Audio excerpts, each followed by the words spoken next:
Hi, Dr. Lou Pulsfer here. I'm not going to say anything that's particularly new in this screencast. I just thought it would be a good idea to compile the 10 things you most need to know about game design. This is for aspiring designers. If you're a pro, you likely know these things already.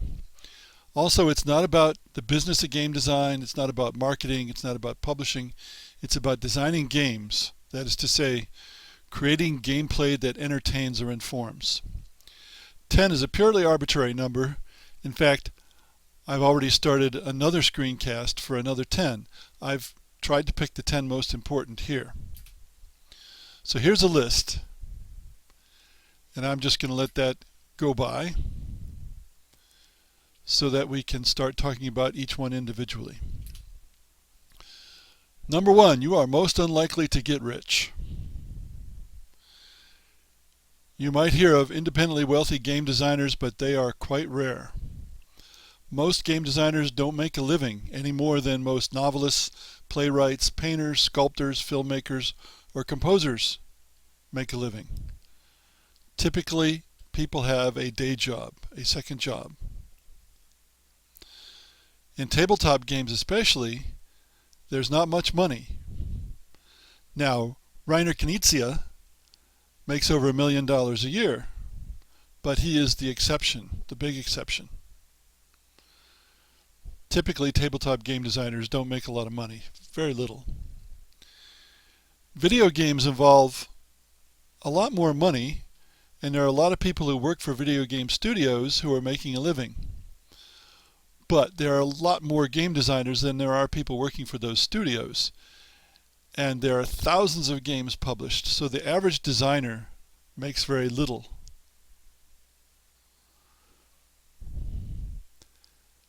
To go back to tabletop, you may think of the mass market, the kinds of games that are published by Hasbro. But that's beyond your reach. It's beyond almost everybody's reach. The competition there is fierce.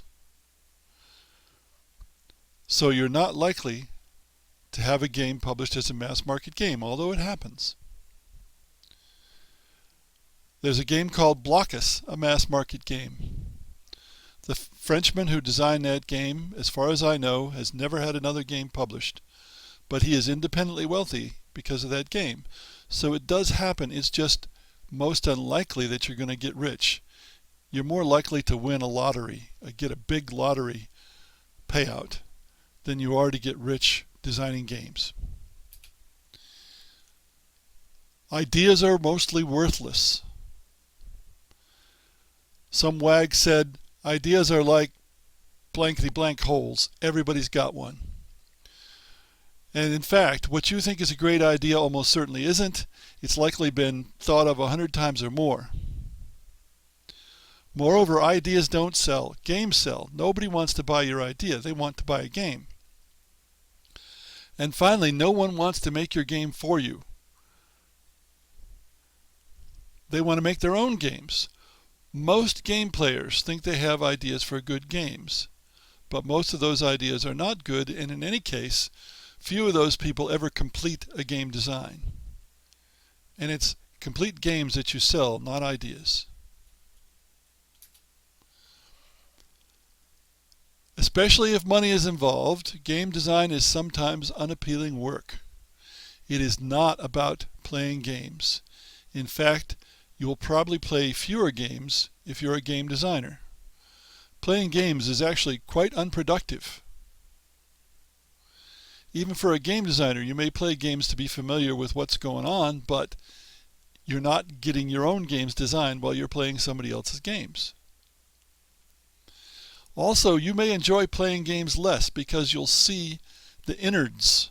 You'll see how the game is made. You'll sort of deconstruct it in your mind. And for some people, that reduces the pleasure of playing the game. And finally, there are just things you have to do, detail things usually, bugs, or gluing together boards or cards. Whether you're a video game designer or a tabletop game designer, sometimes some things are just plain tedious. Innovation is highly overrated. There's a very, very old saying, there is nothing new under the sun. I think that's in the Bible. There's very little that's new anyway. It takes a long time for new things to come in, even now. Surprise is important in games. And if you do something in a game like use a particular mechanic the players aren't familiar with, you might surprise them. But most mechanics, although they may be new to you, are ones that somebody else has thought of and probably used in a game already, even if you don't know it. Now here's the example I usually use. You may have heard of the game Stratego. It used to be very popular. And some people would say, oh, that's an innovation. In fact, it's an almost exact copy of a much older game called, and my French pronunciation isn't there, L'Attaque from 1909. A Dutchman, after World War II, added a few little things, a column and a few more pieces to L'Attaque, called it Stratego, sold it to a Dutch company who licensed it to an American company, and so forth. Stratego never caught on in England because an English company had published L'Attaque and several other games like it. And so there wasn't really room for Stratego. So what seemed like an innovation to some people and in some countries was in fact really old, an old hat in others. Where new comes into play in games is in the combination of mechanics and settings you use. And here's a quotation that sort of puts this all together. The idea is like your finger. We all have them, but the implementation is like your fingerprint. Everyone's is unique. It's the implementations that game companies want to buy, not the idea. Don't worry about someone stealing your ideas. It's most unlikely to happen. It's a small industry. Even video games is a small industry. If somebody steals something, the word gets around. And as I've already tried to point out, game ideas aren't worth much on their own anyway. And everyone seems to think they have good ones, so why steal somebody else's? Also, parallel development happens. That is to say, two separate individuals or groups have the same ideas and develop games that appear to be quite similar, even though they were developed entirely independently. That definitely happens. It's not a matter of, oh, somebody else uses this idea, so they must have stolen it from me. No. More likely they thought of it on their own. Now what we do have in video games is lots of clones, which are deliberate copies of successful games. But those are games that have been released. Those are games that have been published. So what I'm saying is, don't worry about people stealing your ideas while you're developing your game. If you aren't willing to talk to anybody about your ideas, how can anybody know whether you're worth talking to?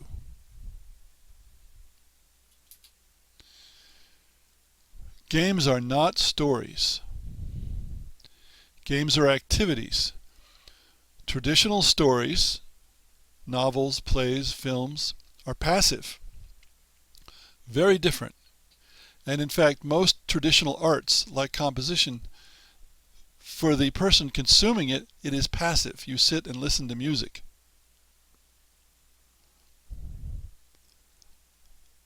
So games have to be play tested in a way that these other kinds of arts do not. Now what typically happens is aspiring designers want to design a game and they think of stories instead of games. I used to teach video game design to college students, and it happened all the time.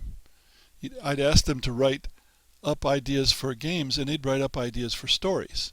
Well, stories help sell games, but games consist of mechanics. What people do. And there are actually thousands of games that have no story. Yes, every game has a narrative, that is to say, an account of what happens. But many games do not have stories that are meant to entertain with various standard elements like characters and plot and so on. Many people who design RPGs and video games nowadays want an experience. They think more in terms of an experience than a game. And I think oftentimes they are actually frustrated story writers. but they still have to do it through the mechanics of a game. If you don't know what mechanics your game is going to use, you don't have a game. Maybe you have a story. The most important question you can ask yourself is, who is my target audience? Game design is always about constraints and compromises. And the first set of constraints comes from your intended audience. No game can appeal to everyone, so you have to choose who you're going to appeal to. And then you have to understand that audience. And you have to test your game with that audience. You have to recognize that that audience has various things they don't like or do like, and those are constraints on how you design your game. It's inevitable. And in fact, you are better off designing with constraints. Constraints lead to creativity. It's much easier to design something when you have constraints than when somebody just says, design something, and gives you no limitations. So ask yourself, who is my target audience? The second most important question is, what is the player going to do? And I emphasize do. Games are activities. Players of video games especially have been conditioned to expect to be doing something more or less constantly. Visualize in your mind, as you're developing the ideas for your game and the concept, what is the player going to do? Imagine you're that player and what you're going to do. Is that enjoyable? Does it fit with your target audience? If you can't say yes to both those questions, why is it in your game? Get rid of anything that doesn't contribute to the player enjoying what he or she is doing in the game.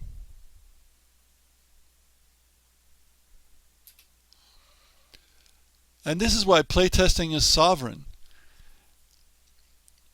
You cannot be a good judge of the quality of your game. You have to rely on representative members of your target audience. They play the game, you watch, or perhaps they play it somewhere else. They give you feedback, you modify the game accordingly until the feedback you get is, yes, this is a really good game. The longest chapter in my book, Game Design, is about playtesting, because playtesting is the heart of game design. The playtesters can't design the game for you, but they can tell you whether they like it, whether it's good. Here's number 10.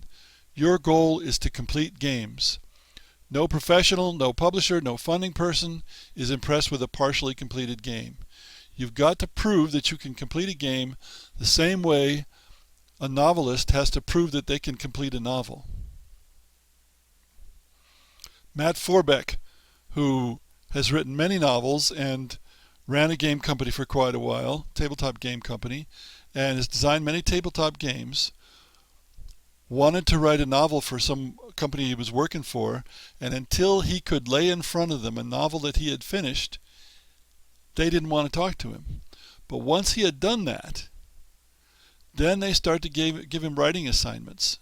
And as I said, he's written a dozen novels at least since then. But he had to prove he could do it. The most common advice I have seen for aspiring designers is, you must make complete games. Now, all of these ideas are discussed at greater length in one or another of my courses, usually in Learning Game Design, which is the big one. And as I said, there will be 10 more in another screencast sometime in the future.